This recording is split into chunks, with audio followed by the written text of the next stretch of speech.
Using zebrafish as an organism model, the aim is to investigate the role in which Notch receptors are utilized to specify secretory cells within the intestinal epithelium.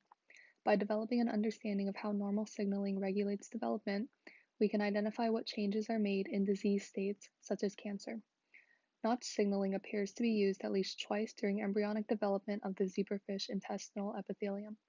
We are interested in determining which Notch receptors are involved and whether more than one are responsible for each signaling event. Notch first plays a role in the choice between secretory and enterocytes, while a second Notch signaling event appears to play a role in differentiation of a subtype of secretory cells. For each of these Notch signaling events, we are investigating whether mutants in individual Notch receptors, as well as combinations of double mutants, affect specification of intestinal epithelial secretory cells.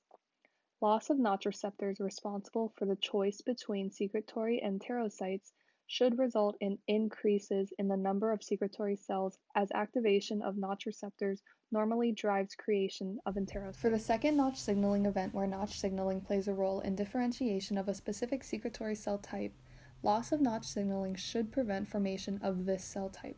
We have identified this cell type with a transgenic Notch reporter construct. Cells that receive Notch signaling contain a transgene, with multiple Notch binding sites driving a Cre-ERT2. Activation of Cre-ERT2 recombines a stop codon in an M-cherry reporter. Cells that receive Notch signaling in their progeny continuously express the M-cherry reporter.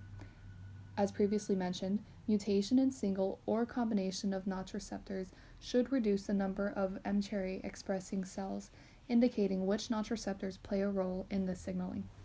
We know that in the presence of Notch signaling, we can expect a decrease in secretory cell count in comparison to organisms without Notch signaling. Future work will still focus on determining which individual Notch mutations determine cell count. It is crucial to check the change in overall secretory cells, count for all 4 individual Notch mutants, and double Notch mutants. With this information, it can be determined which individual Notch mutations have a say in cell count, and if no Notch is present, there should be an increase in secretory cells.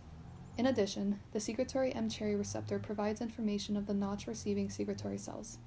When Cre-ERT2 is activated, the stop codon is removed in the DNA so that M-cherry can be expressed. It requires the presence of Notch binding to be present, but can also be activated by 40HT. If there is an increase of 2F11, this may also increase the number of M-cherry.